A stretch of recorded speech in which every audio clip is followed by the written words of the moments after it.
All 5 Tarkir Precons have been released. Let's find out what action these clans are packing and how they stack up against one another. I'm going to give a high-level overview of the game plan for each of these Precons. I'm going to share with you premium cards in the deck that make that game plan happen. And finally, I'm going to rank these Precons in 3 different ways. Let's monkey around.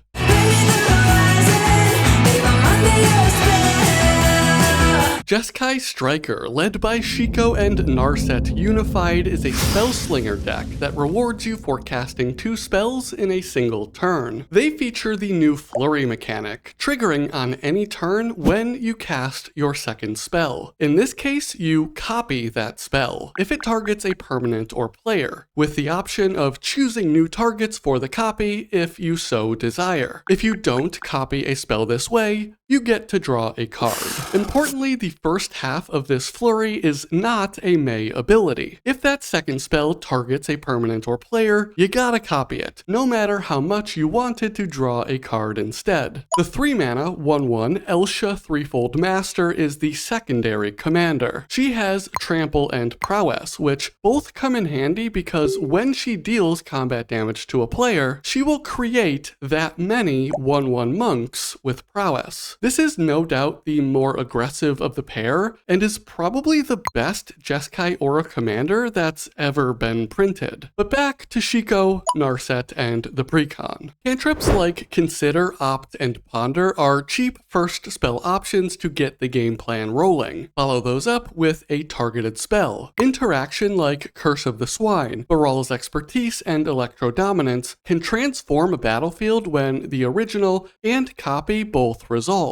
Though 2 copies of efficient removal like Pongify, Swords, and Abrade is gonna feel good. Deep Analysis and Compulsive Research need targets, so these as your second spell will double the card draw. The wording on those, when compared to a card like Big Score, is something you need to pay attention to. There are flashy high-end options like Rite of Replication, Magma Opus, and Sublime Epiphany, but I want to reiterate that the targeting spell doesn't necessarily need to be an instant or sorcery. For instance, the new enchantment, Tempest Technique, will win you games if left unanswered. The permanent flavor of targeted spells does not show up frequently in the Precon, but I think it's a fun direction to take an upgrade. In any case, while you are slinging your spells, classic payoffs will be accruing you more value. Third Path Iconoclast, Monastery Mentor, and Young Pyromancer will be making tokens. Archmage Emeritus will be drawing you cards, Stormkiln Artist is on treasure duty, and Veyran will be doing Veyran things. Aligned Heart, Voracious Bibliophile, and Caldera Pyremaw are new options to pay you off for those spells. The Heart flurries to gain rally counters, creating more and more monks. The Bibliophile draws you cards for targeting, and the Pyremaw will grow fearsome as a flying threat with those counters, but also will be looking to burn out your opponent's life totals. The Jeskai Striker Precon has a clear strategy, and a deck to consistently support it. So if you're looking for a spellslinger shell, this deck delivers on that expectation with a commander that will make things happen. Quick reprieve here to ask of you to please subscribe to the channel. All these decks are ripe to be upgraded, and those videos with a budget spin will be coming out soon. You will not want to miss it.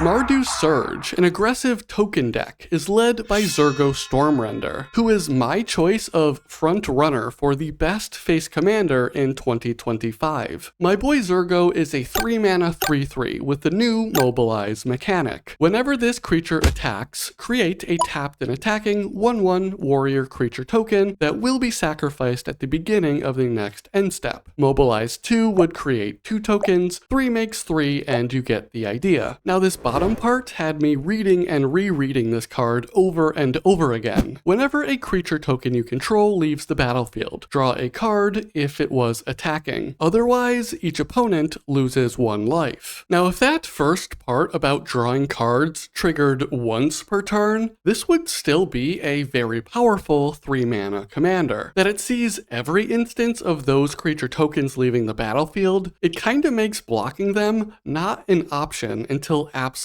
necessary. And so I don't forget to mention this. After combat damage goes through, you're technically still in combat, with your creatures technically still attacking. If you had a sacrifice outlet available, like Visceraseer, or Yahenni, or Chittering Witch, all of which are in the Precon, you could sacrifice any token you want at that point to still draw those cards with Zurgo. And that value doesn't even take into account the aristocratic element of tearing down your opponent's life total whenever those creature tokens leave the battlefield at any other point. The secondary commander is Nariv Crackling Vanguard, a 5-mana 4/4 flying death toucher that creates 2 1/1 goblins when entering the battlefield. When the dragon attacks, you exile cards from your library equal to the number of differently named tokens you control. On any turn your commander attacked, you get to play those cards. That's a serious amount of card advantage with Nariv at the helm of the deck, especially since this ability helps you make land drops. In the 99, you'll find plenty of token making options. Adeline, Resplendent Cathar, Grand Crescendo, and Hero of Bladehold are powerful reprints with very high upside. Redoubled Stormsinger, Will of the Mardu, and Einok Strike Leader are new token generating options. The Stormsinger makes a tapped, attacking, and to-be-sacrificed copy of any creature token that entered this turn when it attacks. Will of the Mardu can double your creature count and destroy an opponent's creature, while the Strike Leader makes goblins and can sacrifice itself to give all the creature tokens you control indestructible until the end of the turn. Within Range is another new spell that will be winning games in the very near future. It makes 2 1/1s when entering, but more importantly, makes each opponent lose life equal to the number of creatures attacking them whenever you attack. As far as other draining effects, the list stops at Bastion of Remembrance. There are also a few more sacrifice options, including Aaron Benalia's Ruin, who has an awesome in-combat synergy with Zurgo. Skullclamp can repeatedly turn the plethora of 1/1s this deck makes into 2 drawn cards. And Eliminate the Competition is a nasty interactive spell that turns your fodder into a pile of dead bodies. Finally, to keep the love pouring on thick, you'll also find reprints of Tocasia's Welcome, Gix, Yawgmoth Praetor, and Divine Visitation. Like I said at the beginning, the commander alone makes this a formidable precon. With the level of support in the 99, the quality of reprints, and an active, aggressive game plan, this is sure to mobilize its way to your pods.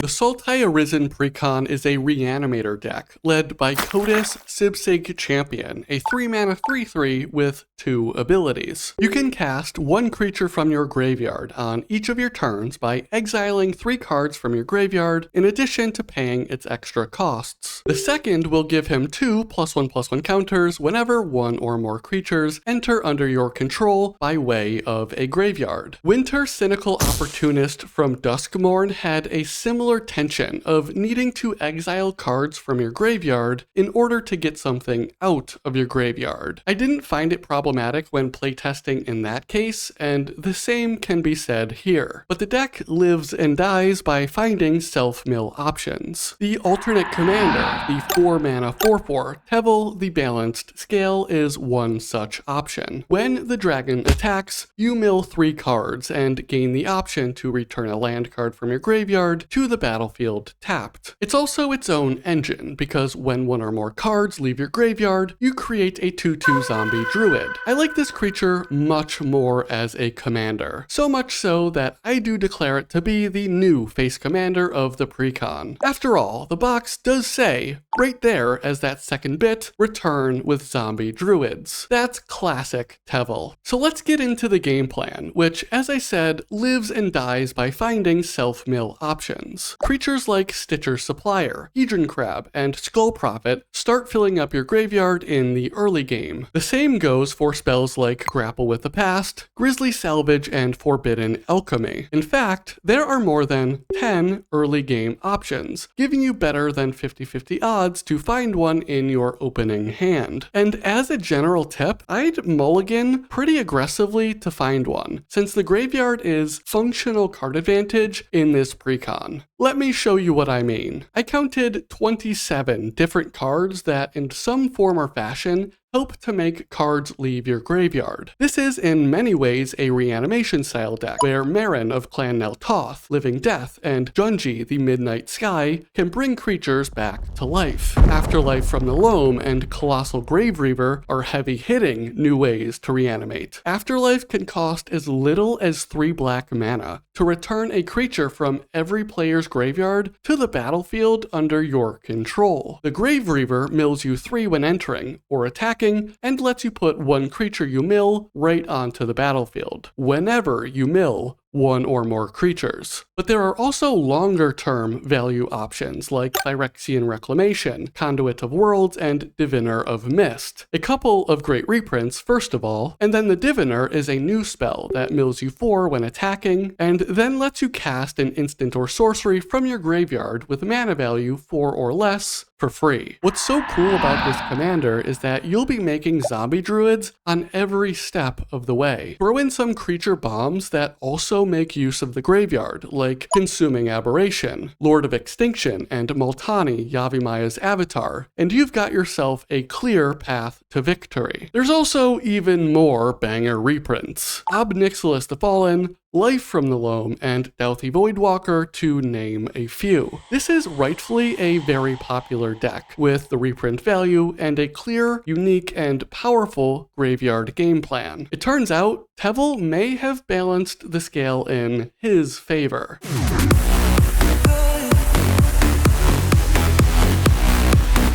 The Abzan Armor Precon is led by the 4-mana Felothar the Steadfast. He's a booty commander, making each creature you control assign combat damage equal to its toughness rather than its power, while letting creatures you control with Defender attack as if they didn't have the keyword. He himself is a 0/5, so a 5/5, with an amazing activatable ability. Tap the creature and pay 3 mana to sacrifice another creature. In return, you draw cards equal to the sacrificed creature's toughness, and then discard cards equal to its power. In a deck full of creatures where toughness matters, this will draw you a fat stack of cards. The secondary commander is Baator Ancestor's Voice. This is a 5-mana 3/5 dragon with flying, lifelink, and a wall of text. At the beginning of your end step, put a number of +1/+1 counters on up to 1 other target creature you control equal to the amount of life you gained this turn. Return up to 1 target creature with mana value less than or equal to the amount of life you lost this turn from your graveyard to the battlefield. Reprints like Rock's Faithmender and Wall of Reverence help out on the life gain side of the equation, while one of my favorite cards, Staff of Completion, enables the losing life side. Baator looks like a very fun puzzle to solve in maximizing both sides of that trigger, but it's Felothar time now. As it relates specifically to defenders, I counted 18 creatures with the keyword. Weathered Sentinels, Tree of Redemption, and Sylvan Caryatid standing out as the premium reprints.